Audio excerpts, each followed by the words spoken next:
So, wait and make sure the music stops. Welcome all you Ellians. I'll call you Ellians, right? Because I'm helping out Ellie. Williams. This is Williams News Williams. World. Williams. What would you call you? William Ends. William Ends. There you go. Billions. All right, it's today's January the 15th, the year of our Lord 2024, and for all of you out there that are concerned, it's Martin Luther King's holiday. When I was in the service, I was able, it was long before the internet. We were able to get records from the base library, and they had a record, two records that had all of his speeches in them. And I was able to record both of those. That was just marvelous. Martin Luther King was a great orator. Mm-hmm. He was like, Shelby Foote, or, it was like the Gettysburg Address. Is just marvelous. All right.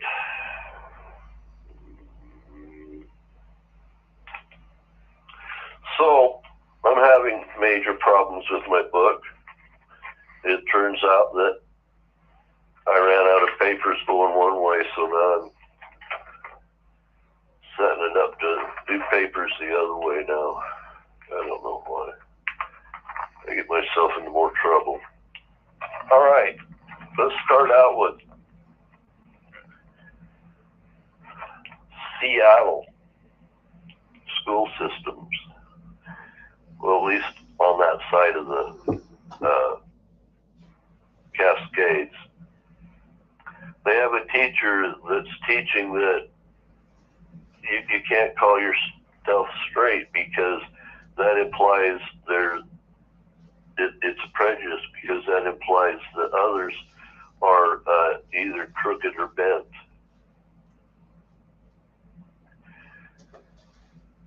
And this is the same guy that was teaching that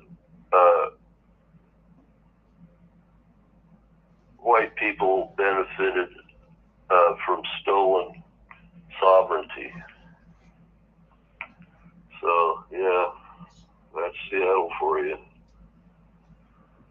Moving on. Big fire in Russia. They had a warehouse fire in St. Petersburg. Now, St. Petersburg is the very north of Russia, where it touches the Baltic. They have a naval base there as well. Anyway, it was over 1 million square feet facility.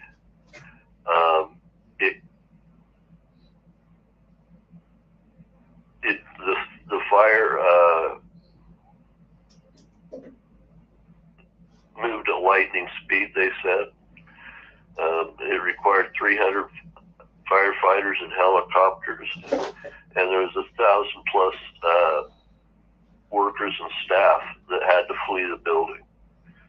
So they're thinking they've lost over $1 billion of stock and building.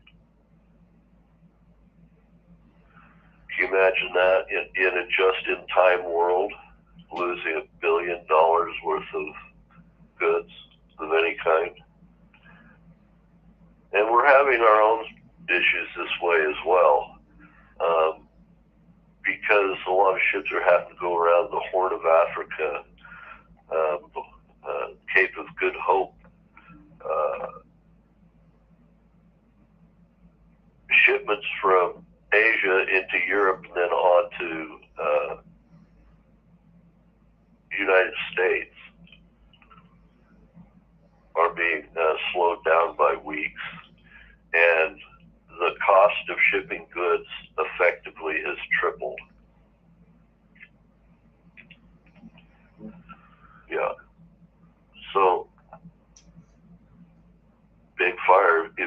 it on the internet. It's impressive. Million square feet. Wow. Okay.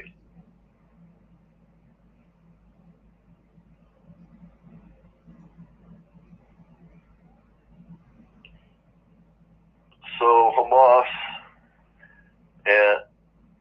and linked CARE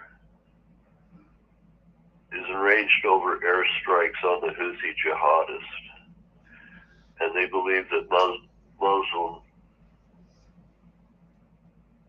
Muslims in the United States believe that they must do that. Our government must do what they say because they're given that power by the Word of God. Just so y'all know. So there were protests at the White House, and that wasn't the only thing that happened at the White House. We'll catch up to that in a bit. Now the Palestinian Authority is begging for more money, right?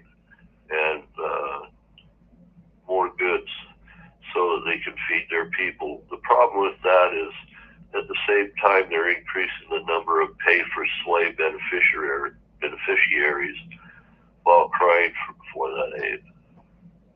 Meaning if Assad goes out and goes full jihadi and pulls the trigger on the explosive belt in a crowd, boom, he's disappears, then his family get a salary for the rest of their lives. And, they want Americans to pay for it, and, anybody else that will send aid. Okay. All right. Now, this is pretty sick.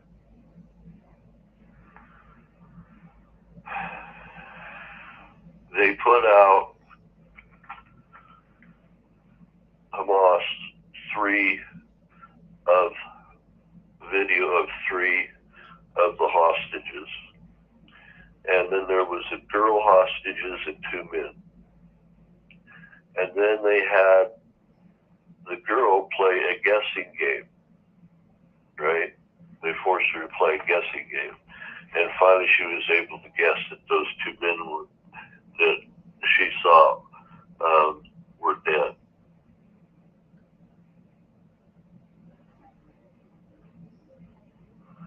Okay, so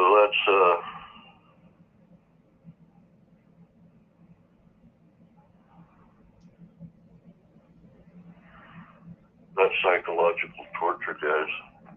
All right.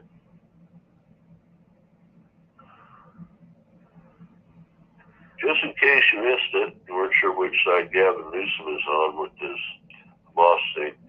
He just a few days ago he met with the pro-terror organization Council on American Islamic Relations, called CARE.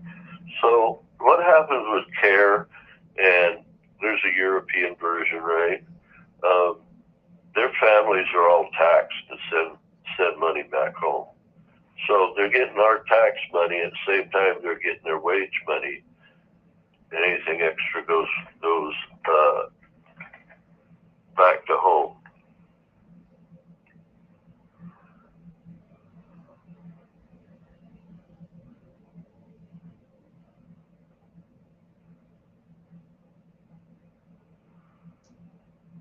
Oh, this is weird.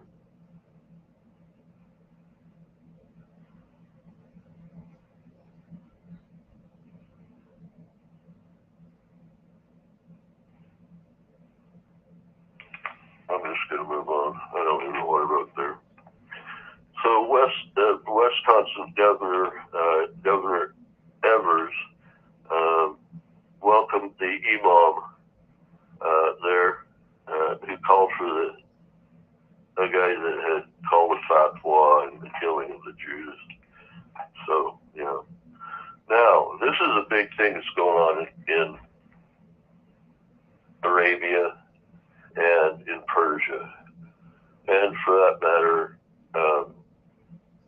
the Ottoman old Ottoman Empire. So we have some pretty stable countries.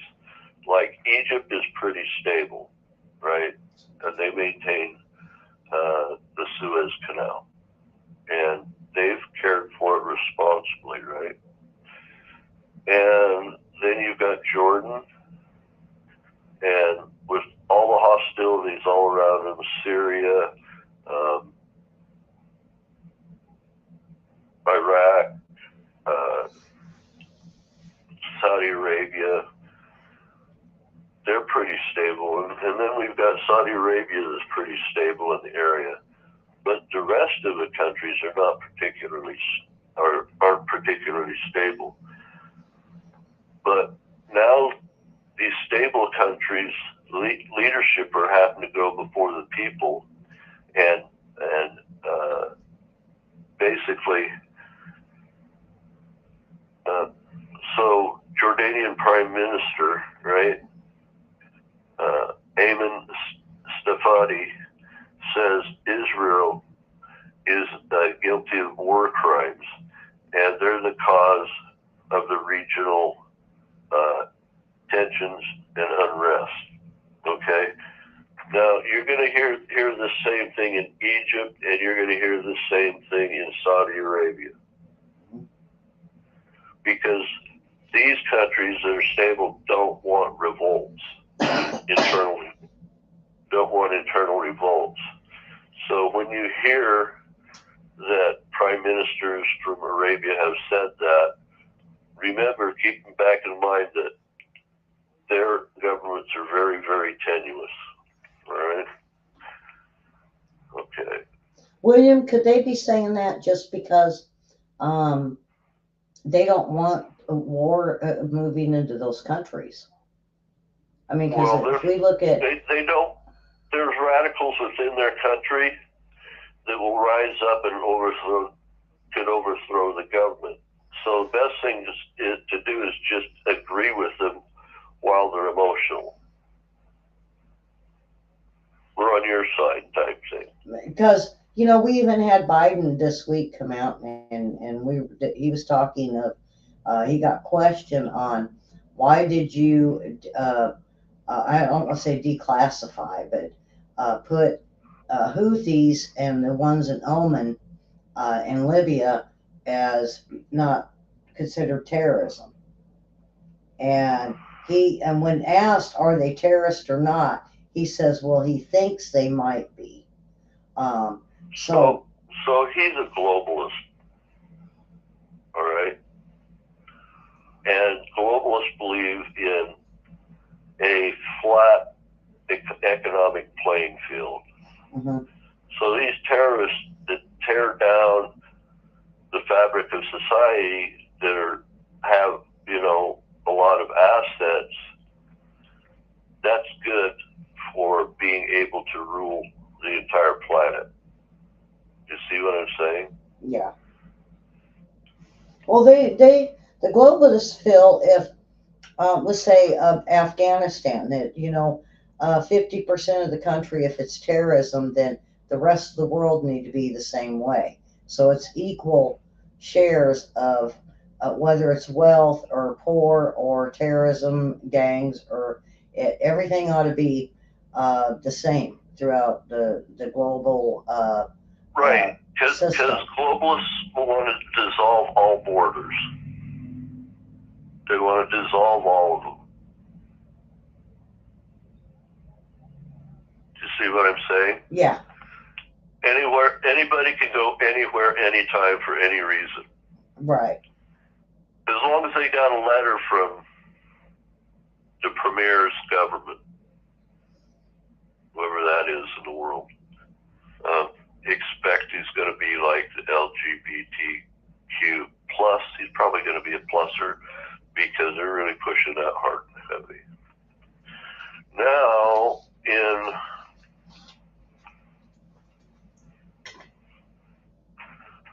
I noticed today there were some opinions out.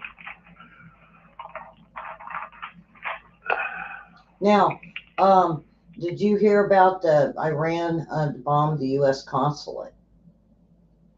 U.S. consulate where? um, In Iraq, or we don't have one in Iran. Anyway, that would just happened. yeah, it was part of the news right before we came on. Well, they had a near violent protest in front of the White House when news came out that we'd made those airstrikes on the Houthis. All right. And then this morning at 7. Was in northern Iraq. So the U.S. consulate in Iraq. In Iraq, yeah, that's that big $3 billion building they built there.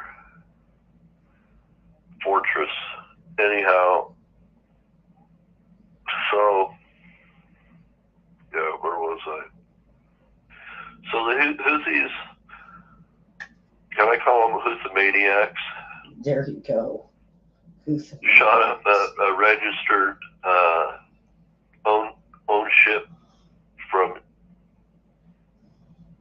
the United States, a U.S. registered or owned ship, with a single missile in the Adriatic Sea, and it's still underway, and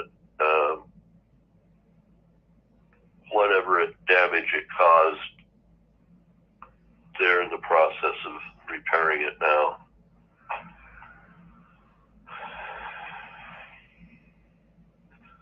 So with respect to Hamas,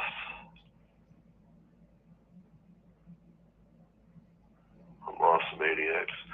Anyway, how long do you think Israel can stay in Gaza? Until all the Palestinians around the world completely lose their mind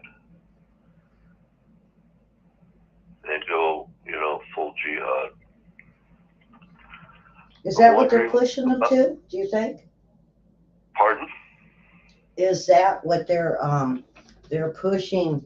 Because we've got all the protesters here. Are they pushing them to the point to react? Yeah, so they're psychologically right now programming them so that they'll act individually or in small groups instead of the big groups. But the big group is the training ground, right? And then like 7 this morning after that protest the night before, at 7 a.m., somebody called in a fire with an entrapped individual at the White House. And so that was a pretty big deal. And they had a whole bunch of, let me see if I can find it. I got ahead of myself. Well, they were saying even the protesters in D.C. were sympathizers for Houthi now, or the Yemenians,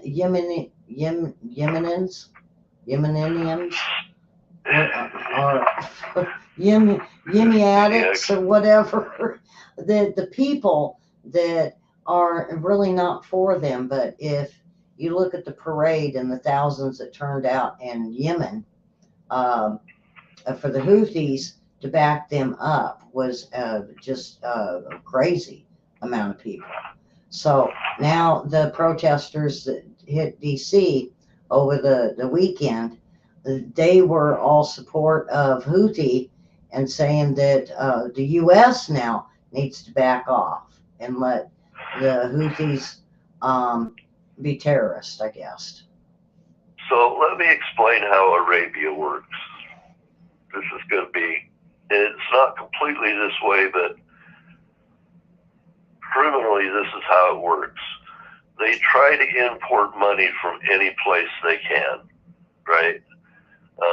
They're not big industrialists, at least not yet. Saudi Arabia is working on that. Anyway, so they get monies from some places. Well, how do you distribute the money?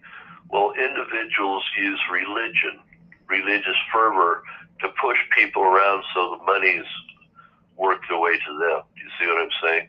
Then they take that money and create an army to protect them, and then eventually the army gets big enough and you have to give them something to do. Yeah. So that's kind of the cycle in Arabia. Okay, moving on. So for those that I'm sorry.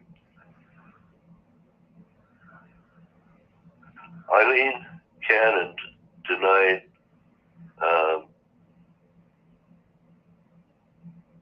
without prejudice the defense strategy gambit that was filed by Jack Smith. So they were trying to force President Trump's legal team to disclose what their strategy was going to be during trial. And he's basically, Jack Smith right now is writing every possible thing he can, any ideas he can come up with to get the judge to sign on with, right? So that he has a little more chance of winning. And so he is just showering this judge with court document after court document after court document filings like this.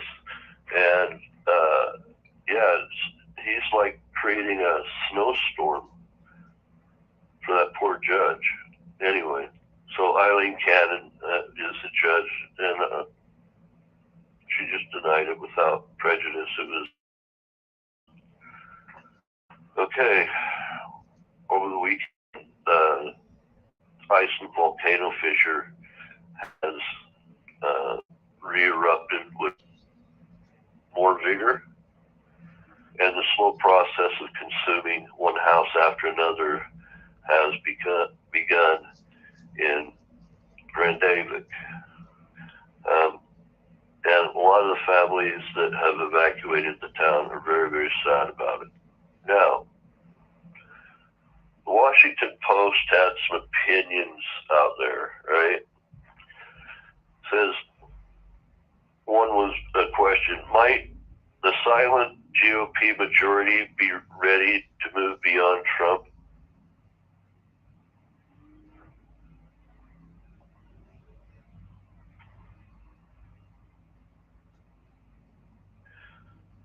I don't think so. I think they're just hoping that so the status quo stays the same. I think everybody is terrified Trump will change the status quo. So I would have to say no. And the ones that are still, the never Trumpers, I think they're kind of the lawyer types that are coat closet lawyers that are backstabbers, right? You've met them before. Anyway, I think that's the two different kinds of Republicans.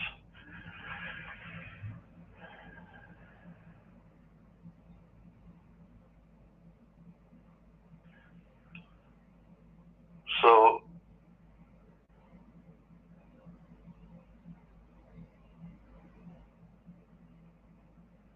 the Daily Press is saying that Donald Trump may at times or could use arrests to stop some of the things going on in the government, and they're pretty concerned about that over on the left side. And they're saying that conservatives can't deal with change. So it's like 45% of conservatives want to put the brakes on things until they understand it and it makes sense to them, whereas only 15% of Democrats are that way. So, yeah. The thing is, I don't think they understand that Republicans don't mind change at all if it creates a job. What they don't like is things that cause more harm than good. And I don't think the left understands that with the conservatives. Next. So I saw a group headline said, so the world is betting against America's democracy. The whole world is. And yeah, we vote, but we're a republic. It's not like quick change democracies in Europe. And the fact is, because of the stability of the United States, a lot of countries are very frustrated with the United States because of the stability we have here. The stability we have here is the reason why there's a petrodollar. They came with the United States to keep track of their money initially because it was safe here, because we didn't have wild swings, overnight. When the United States does something, it slowly starts to do something, and then when it finally gets there, right, then it overdoes it. And then you'll reach a peak, and like during the Vietnam War, the peak was the My Lai incident. That was it. That was the end of the war in Vietnam. Now, nobody in Vietnam knew that. The president didn't know that, right? Because wars control you. But that was the top of that conservative swing. And then we had a swing all the way to come down on the left and all the way up, back up the other way to Obama, right? Now that pendulum's going the other way again. Like how conservative people were in the 60s, early 60s. And status quo Republicans and Democrats are just terrified of it. They can't understand why we're okay with that as well. And it basically is because we've been waiting for our turn. Conservatives have just been waiting for our turn. All right, next. So, Ellie, what's your prediction for President Trump in Iowa at the primaries? I don't know.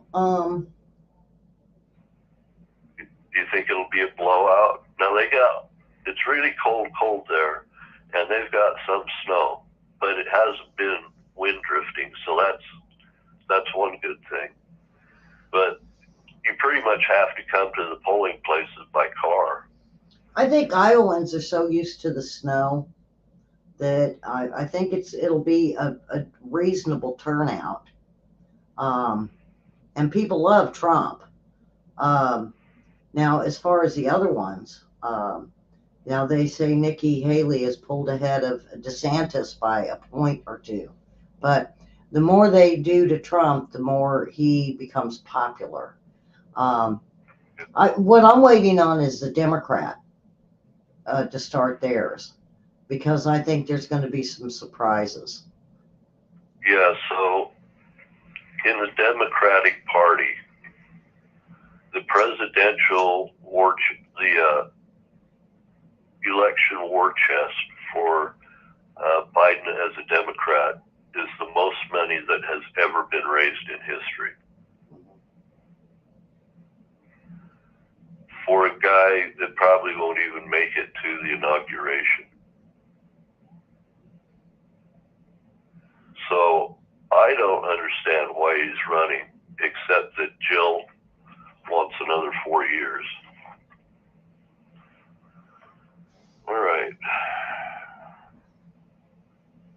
You know what's interesting is they say that Lloyd Austin's been released from the hospital. Right. He's been sent home for convalescing. Yeah. So he's going to be working at home for a while. You know, if the chain of command was broken, that was a dangerous thing, but we don't really know exactly what happened and who knew what. And with our military being right on the front lines all around the world, you don't want to like telegraph something's wrong. It's better, sometimes it's better to ask for forgiveness than to ask, to be able to do it in the first place, right? Getting permission. And I think that's kind of the tack that Lloyd took. So I think we'll know more about it in like 4 or 5 months, but I don't think we're going to find out much right now. Who was in charge during the Obama-Biden administration? Yeah, so see, because that's what I'm thinking is Lloyd Austin. I think they re-brought in Obama's guy, and he's running the show behind the scenes. Yeah, so he's like Obama, but I couldn't think of who it was. I'm sorry, but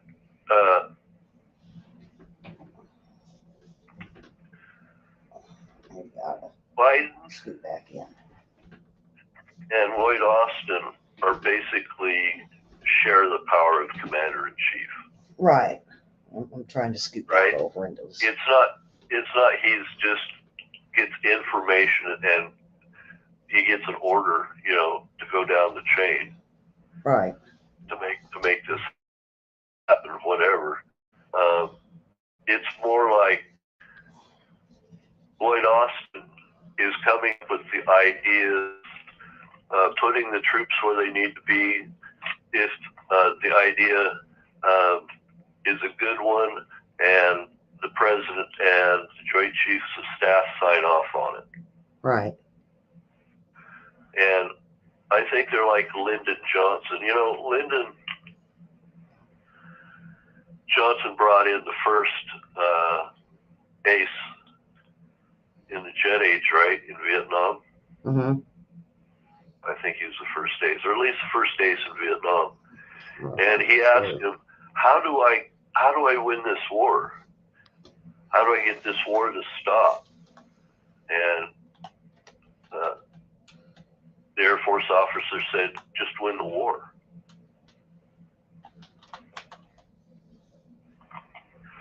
So what happens is Democrats rule by committee, and committees can't react quick enough to worldwide situations. By the time Biden shows up, it's already happened and somebody's asking forgiveness for it, whatever they've done. And he always puts out a red line. Do not cross this line, right? And that happened in Ukraine. And pretty soon,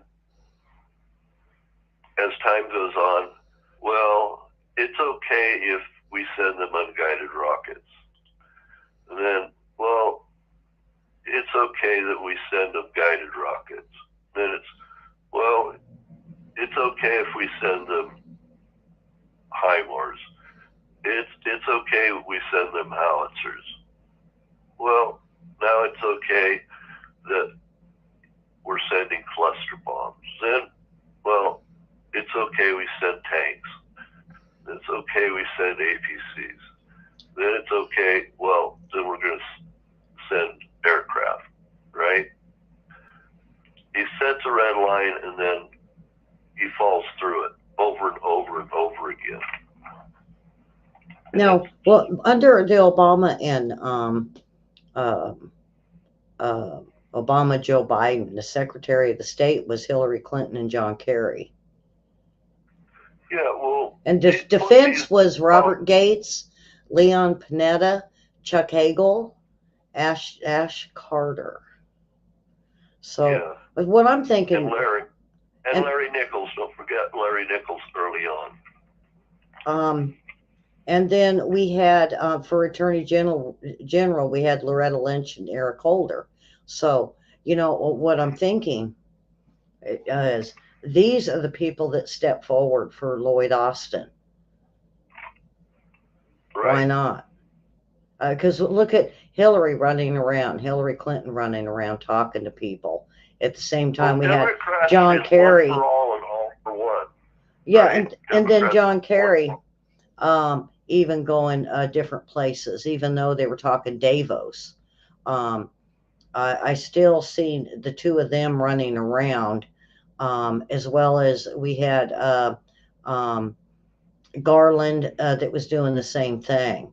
So to me, while Lloyd Austin was down, then we seen these players step forward. That's what I'm thinking is what happened. Well, they're not only stepping forward, but they're running their own operations as well. They've got their own franchises doing their own thing out there. Yeah. Right? So you have the job to do, and then they've got their side hustle. So every time the president says something, they contradict it. That's why our foreign policy, nobody knows where the hell we are in our foreign policy. No, because they should have been. Now, like I've even said that we, I was always raised to think that the vice president was always big on foreign policy. Well, we got Harris, and she's not good for foreign policy. Where we got Hillary Clinton and John Kerry that were. So that's why we seen the two of them running around country to country. Even Hillary Clinton meeting with Gavin Newsom for some weird reason. That's not all he met with. Turns out that CARE, right, that supports what Moss has been doing. Let's find that article here I've got.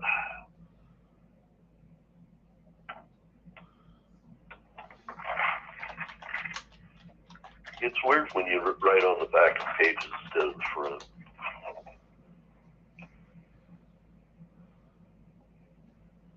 Let me get a red line.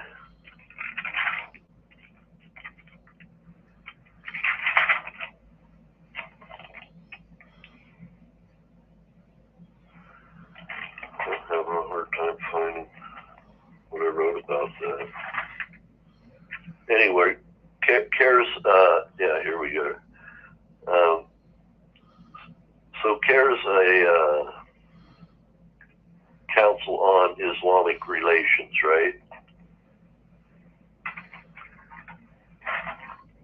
So well, I forgot all about it, but we do have, and everybody seems to keep overlooking, is we have the National Security Advisor, Jake Sullivan, which was a Clinton lawyer. I believe he was part of the Mueller investigation as a lawyer into looking into Trump, too. So Jake Sullivan went to school with Francois Mitterrand. Or not Francois Mitterrand, the guy that's the president of France right now, right? They went to school together. And, it was a liberal thing. But they didn't take foreign relations. That's not something that they were looking at. They were looking at politics and national politics. Their understanding of what to do on the foreign stage is minimal. Because we even for the DNI, the director of DNI is Avril Helms. It's a lady. Avril Haines. Yeah. And even Linda Greenfield. She's the ambassador of the United Nations. And then we have William Burns as a CIA director that we don't even hear about. Not many people even know who he is. We don't, not like we heard with Clapper and the other guy. I can't think of his name. And, even the top FBI director, we don't really hear much of. Only time we know about the FBI is when he's drug into Congress. Yeah. Merrick Garland. Yeah. So I did some research on the Houthis, and they're part of like the Yazidi tribe, right? And they go up into Saudi Arabia, up to the mountains. So Saudi Arabia and the other part of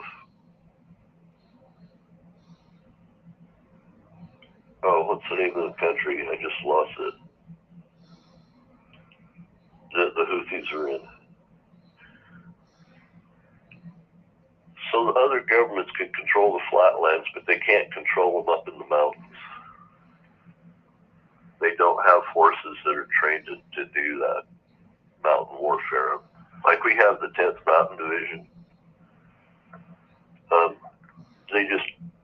They can't get people to go in and do combat for the. Okay, so there's that. And it's like I was saying that what's important to them is, first of all, they squabble over money from tribe to tribe, right? Any way they can get it for their organization. Then they spread it out to their people, right? And then they're held together by rhetoric about Islam. So you take emotional people and give them emotional reason to give you money.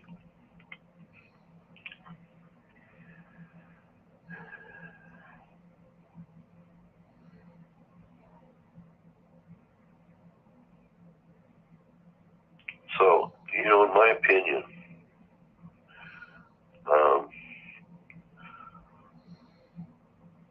over this Houthi strike, we've caused the Red Sea that goes up to the Suez Canal to become a battle zone. Not just because Houthis were firing at us, but because we attacked the Houthis. So effectively, the Red Sea and the Adriatic, right there in front of Yemen, is now a battle zone. So if you want to get things like products that come around to the East Coast, you might be running out of those things right now if you don't buy them early, because there's going to be some stuff that doesn't get, because we have just in time delivery, and those are now held back a week or so, right?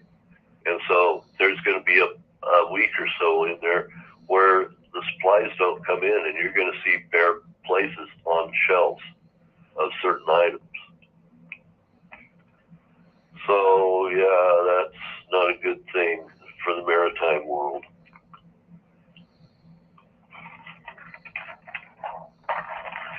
Okay. Oh, this was going on in Iowa. So it turns out there's a gay bar, I guess, in Iowa. It's the very oldest bar, right? And they've been hearing a lot of rhetoric, at their bar, that they're afraid they're going to be rounded up and over trans rhetoric, and they're going to say that being gay is actually trans, right?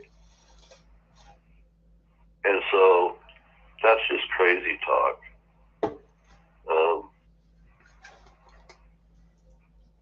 That doesn't mean anything about anything. Please, guys, you're safe. We don't want to know what you're doing. have a good time. So anyway,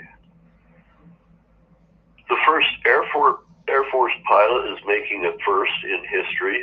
She's the first airman to be crowned Miss America, and apparently she's not just smart, but I guess dangerous and pretty.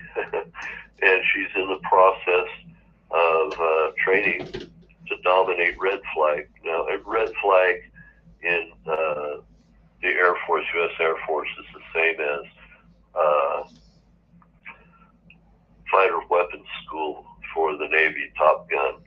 Okay, so yeah, she's going to be our next Top Gun, Miss America. Isn't that crazy? So if there's ladies out there that think there's some special ceiling that they can't rise up through the corporate ladder or political ladder, that's not true at all. That's not true.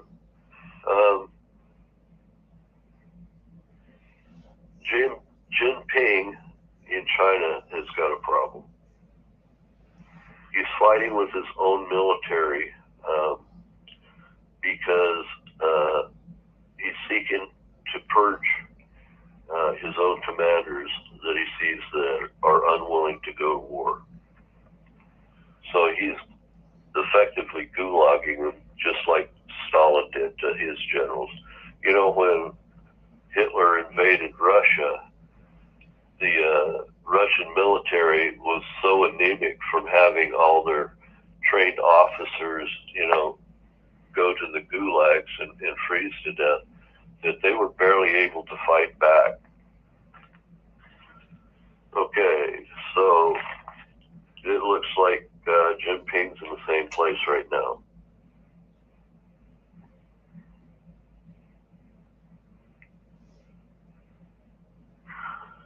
So I was looking at the satellite images taken over time. One of them is called Geos West, and it looks at in all the different frequencies what's going on in the Pacific, North Pacific.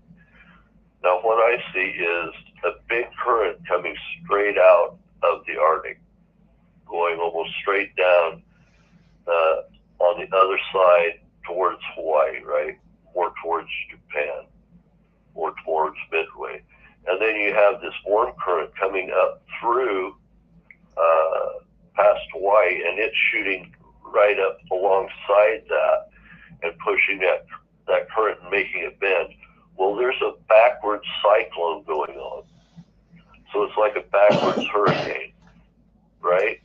And then what doesn't go north into that pocket, right, scoots along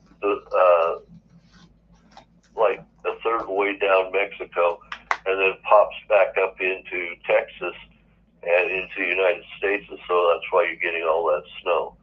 But that cold is Arctic air that can't get into that stream of air causing the cyclone as it sweeps around by Hawaii. But another part comes down the other side, right? It comes right out of the Arctic, and what's happened is it's created a low right here in the United States, and so, you know, here comes the cold, because the warm air can't get through except for in the very southern part of the United States, and that air that gets through is very, very moist. And so that's why you're getting all this big rain, tornadoes, and snow. And from what I saw, that's pretty strong out there.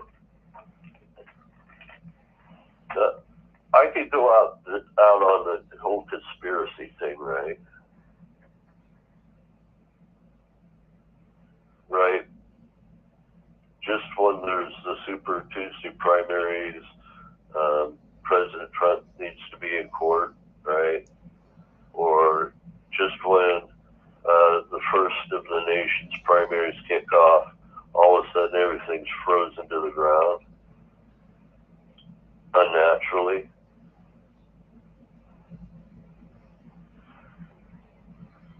problem with these conspiracies we've been having is we're just recognizing that the operability of something that's already happening. It'll be divulged to us later. I don't think conspiracy is a bad word anymore. I think it's the only way to make sense of the world. Okay.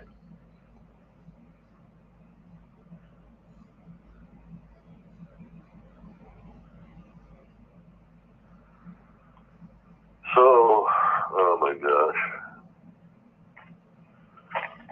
There was one of the people participating in Iowa from the GOP that says President Biden needs to be, taken out from the earth, right? Listen, guys, GOP or Democrats, you may want that, you may feel that, but don't say it. All right? I'm sorry, but President Biden is currently our president, for good or for bad. And we need to keep our wits about ourselves. So, yeah, that's just a message out to our friends that are caucusing in Iowa. No threats to the president, please.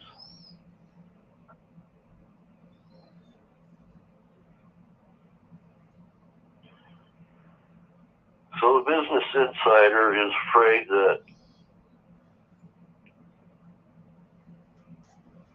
reactionary Christians are pushing the country towards authoritarianism.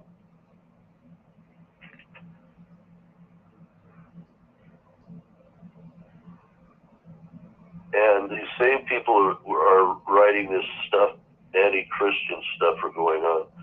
Trump kind of unloaded on all these people in his last speech in Iowa and pretty much pitched a dictionary of all the most negative descriptive words he could use on his opponents and on the administration right now.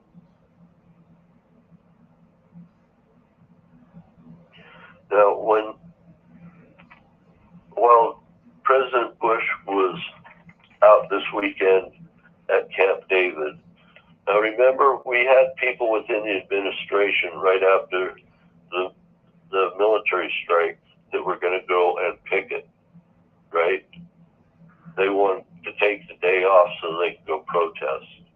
And they were not going to hurt the government because they're going to wrap their faces up so nobody could see who they were. So that wasn't a problem with the White House, right? Well, I think the Secret Service decided that these folks are angry enough to take a shot at the president, to make a run at him, if you know what we mean. I think he's at Camp David because of the hostility he felt actually in the White House itself.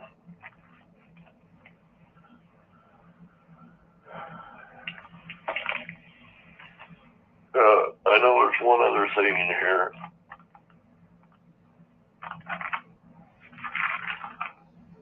So,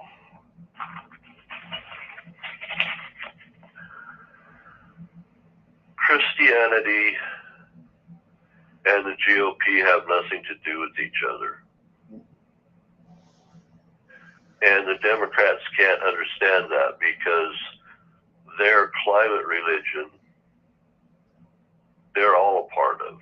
Their religion and their party are one monolithic piece, right?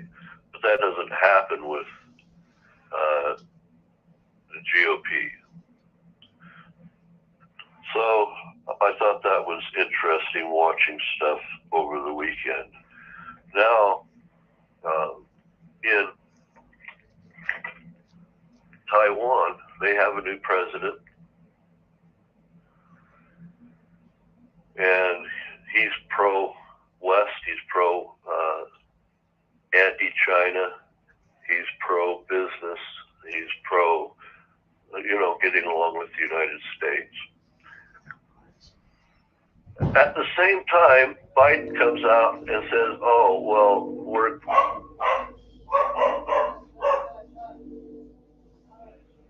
we're going back with the one China policy."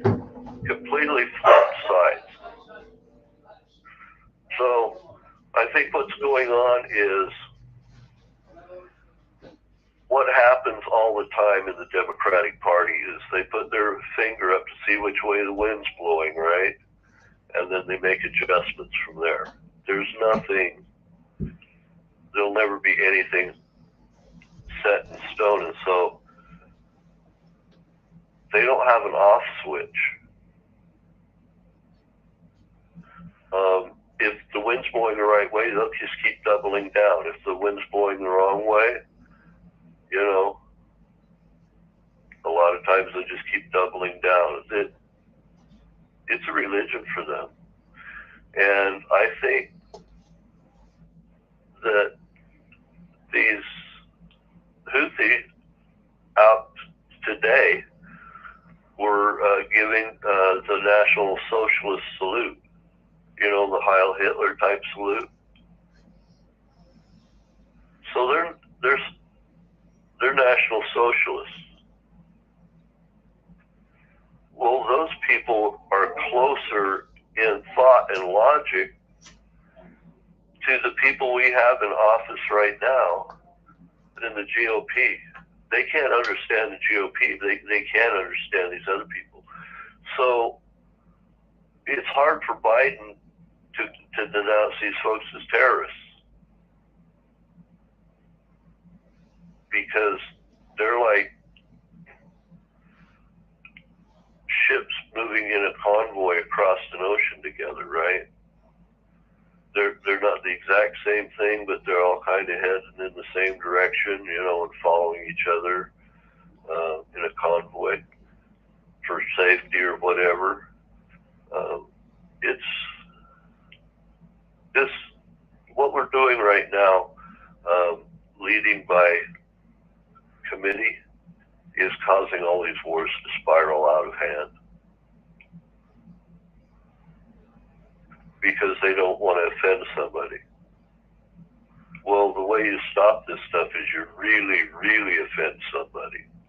You don't just offend them enough to get in go war. You have to offend them so hard that they're terrified of what you're going to do tomorrow.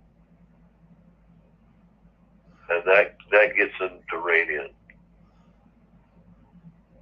And the Bidens have been using our military as a show of greatness, diplomatic greatness, because they can't project it from the Oval Office or from the Department of State. And it's to the point now that John Kerry is retiring from being the climate guy. He's going to do something else. He's going to help Biden get reelected. So that's going on. What's next? Ellie, do you have anything No. you'd like me to comment on? No. All right. So it's just a political Monday. And yeah, everything's pretty much on NBC and CBS. They just give you the wrong reasons for why it's happening, but it's happening. And if you look to conservative sources, you can kind of understand what's going on. I'll see you Wednesday, and hopefully, Ellie, are you going to be here tomorrow? Or Yes. So I'll Ellie's be gonna here tomorrow for both shows, weather and lifestyle news, and for news. If she needs help, I'll help her. All right. Well, guys, hit that like button, share, right? Subscribe, and we'll see you same bat time, same bat channel tomorrow. Goodbye.